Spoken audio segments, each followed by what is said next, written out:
Pipelining is one form of parallelism, where we perform multiple operations in the same time, in the same clock cycle. Now in our pipeline, in one clock cycle, we have 5 instructions that are in different stages of execution.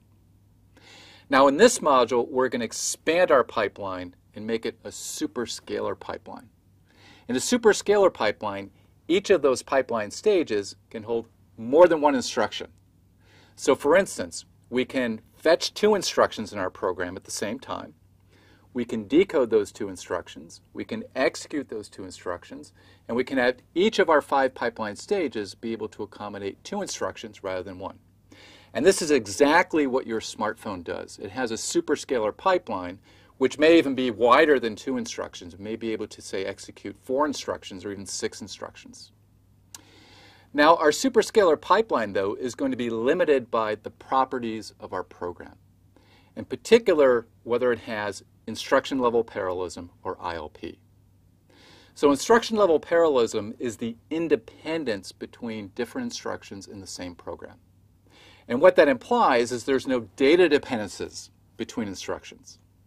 So for instance, if I fetch those 2 instructions and there's a dependence between them, so if the first instruction writes a register that the second instruction reads, then when I get to execute, I can't execute them at the same time because I have to complete the first instruction and have that result feed into the second instruction. So that limits our superscalar pipeline in terms of the parallelism that we can achieve. So what we're going to start with is we're going to start with a piece of code that has a lot of ILP, where the instructions are independent of each other.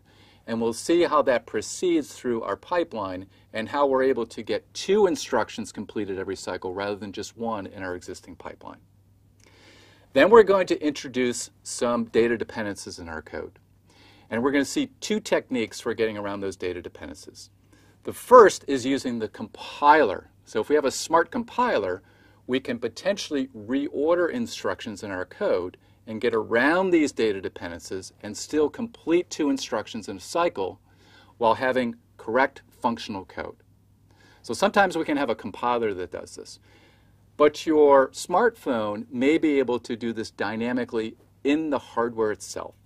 So it may be able to take that original piece of code with its data dependencies and dynamically reorder those instructions in what's called out-of-order execution. So we'll start with a very simple piece of code with no data dependencies. We'll make it a little more complicated, introduce these dependencies, and then we'll see how the compiler or the hardware can get around these. So let's get into it.